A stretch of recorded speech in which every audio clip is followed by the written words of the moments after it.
তিনটি ইরানি ট্যাঙ্কার জব্দ করল যুক্তরাষ্ট্র। যুদ্ধবিরতি নিয়ে অনিশ্চয়তা, বিশ্ববাজারে ফের তেলের দাম বাড়ছে। লেবাননে ইসরায়েলি হামলায় ক্ষতিগ্রস্ত 50,000-এর বেশি ঘরবাড়ি। অনির্দিষ্টকালের জন্য যুদ্ধবিরতি ঘোষণা ট্রাম্পের। এতক্ষণ শুনছিলেন সংবাদ শিরোনাম, এখন শুনবেন বিস্তারিত। মার্কিন প্রেসিডেন্ট ডোনাল্ড ট্রাম্প ইরানে হামলা অনির্দিষ্টকালের জন্য স্থগিতের ঘোষণা দিয়েছেন। এরপরও মধ্যপ্রাচ্যে উত্তেজনা কমার কোনো লক্ষণ নেই। যুক্তরাষ্ট্রের অব্যাহত নৌ অবরোধের কড়া জবাব হিসেবে হরমুজ প্রণালীতে দুটি বাণিজ্যিক জাহাজ জব্দ করেছে ইরানের বিপ্লবী গার্ড বাহিনী IRGC। পাশাপাশি গুলি চালানো হয়েছে আরও 3টি জাহাজে। তেহরান স্পষ্ট জানিয়ে দিয়েছে, সাগরে তাদের বাণিজ্যের উপর থেকে মার্কিন অবরোধ প্রত্যাহার না হলে প্রণালী খুলে দেওয়া বা নতুন করে শান্তি আলোচনায় বসার কোনো সম্ভাবনা নেই। অন্যদিকে চরম এই সামরিক ও কূটনৈতিক উত্তেজনার মধ্যেই ইসলামাবাদের দুই পক্ষকে আলোচনার টেবিলে ফেরানোর আপ্রাণ চেষ্টা চালিয়ে যাচ্ছে মধ্যস্থতাকারী দেশ পাকিস্তান। ইরানের আধা সরকারি সংবাদ সংস্থা তাসনিম নিউজ জানিয়েছে, সামুদ্রিক আইন লঙ্ঘনের দায়ে বুধবার IRGC দুটি জাহাজ জব্দ করে ইরানের উপকূলে নিয়ে গেছে। ফেব্রুয়ারি শেষে যুদ্ধ শুরুর পরই প্রথম জাহাজ জব্দের ঘটনা ঘটালো ইরান। IRGCর নৌ শাখা সতর্ক করে বলেছে, প্রণালীর শৃঙ্খলা ও নিরাপত্তায় যে কোনো ধরনের বিঘ্ন সৃষ্টি করাকে রেড লাইন বা চূড়ান্ত সীমা লঙ্ঘন হিসেবে বিবেচনা করা হবে। এর আগে ব্রিটেনের একটি মেরিটাইম সিকিউরিটি এজেন্সি জানিয়েছিল, ইরান 3টে জাহাজে গুলি চালিয়েছে। মঙ্গলবার গভীর রাতে যুদ্ধবিরতি শেষ হওয়ার কিছু সময় আগে সামাজিক যোগাযোগ মাধ্যমে ট্রাম্প জানান, পাকিস্তানি মধ্যস্থতাকারীদের অনুরোধে যুক্তরাষ্ট্র ইরানে হামলা অনির্দিষ্টকালের জন্য স্থগিত রাখতে সম্মত হয়েছে। তিনি বলেন, ইরানের নেতারা একটি সমন্বিত প্রস্তাব নিয়ে আসা এবং আলোচনা কোনো একটি পরিণতিতে পৌঁছানো পর্যন্ত এই স্থগিতাদেশ বহাল থাকবে। সম্প্রতি ইসরায়েলি হামলায় 50,000-এর বেশি আবাসিক ইউনিট ক্ষতিগ্রস্ত বা ধ্বংস হয়েছে বলে জানিয়েছে লেবানন সরকার।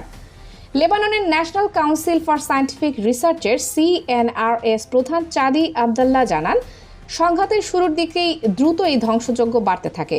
তিনি বার্তা সংস্থা AFP-কে বলেন, যুদ্ধের প্রায় 45 দিনের মধ্যেই 17,756টি আবাসিক ইউনিট সম্পূর্ণ ধ্বংস হয় এবং 32,668টি ক্ষতিগ্রস্ত হয়।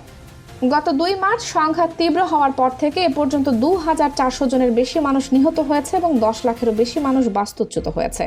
দক্ষিণ লেবাননের শহর ও গ্রাম জুড়ে ব্যাপক ক্ষয়ক্ষতি দেখা গেছে। লেবাননের পরিবেশ মন্ত্রী তামারা জেইন বলেন, ইসরায়েলি হামলার প্রভাব কেবল সাম্প্রতিক সংঘাতে সীমাবদ্ধ নয়, এটি দীর্ঘ সময় ধরে চলা ধ্বংসযজ্ঞের অংশ। সংবাদ সম্মেলনে তিনি বলেন, 2023 থেকে 2025 পর্যন্ত যে আগ্রাসন চলেছে, যা বাস্তবে কখনোই থামেনি, তা বিভিন্ন ক্ষেত্রে ব্যাপক ধ্বংস রেখে গেছে। তিনি আরও জানান, এই বিস্তৃত সময় 2,20,000-এর বেশি আবাসিক ইউনিট ক্ষতিগ্রস্ত বা ধ্বংস হয়েছে। ইরান যুক্তরাষ্ট্রের যুদ্ধবিরতি নিয়ে অনিশ্চয়তার মধ্যে বৃহস্পতিবার 23 এপ্রিল তেলের দাম প্রায় 4% বেড়েছে।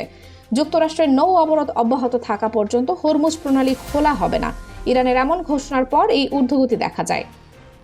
এক প্রতিবেদনে আল জাজিরা বলেছে, গ্রিনিচ মান সময় 12:25 যুক্তরাষ্ট্রের মানদণ্ড ভিত্তিক তেল চুক্তি ওয়েস্ট টেক্সাস ইন্টারমিডিয়েট WTI 4.06% বেড়ে প্রতি ব্যারেল $96.73 পৌঁছায়।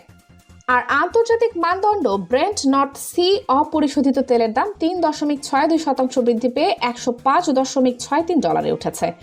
যুদ্ধ পুনরায় শুরু হবে কিনা এই অনিশ্চয়তার কারণে তেলের দামে ওঠানামা অব্যাহত রয়েছে। ইরানের পতাকাবাহী 3টি ট্যাঙ্কার জাহাজ জব্দ করেছে মার্কিন প্রতিরক্ষা বাহিনীর কেন্দ্রীয় কমান্ড সেন্টকম।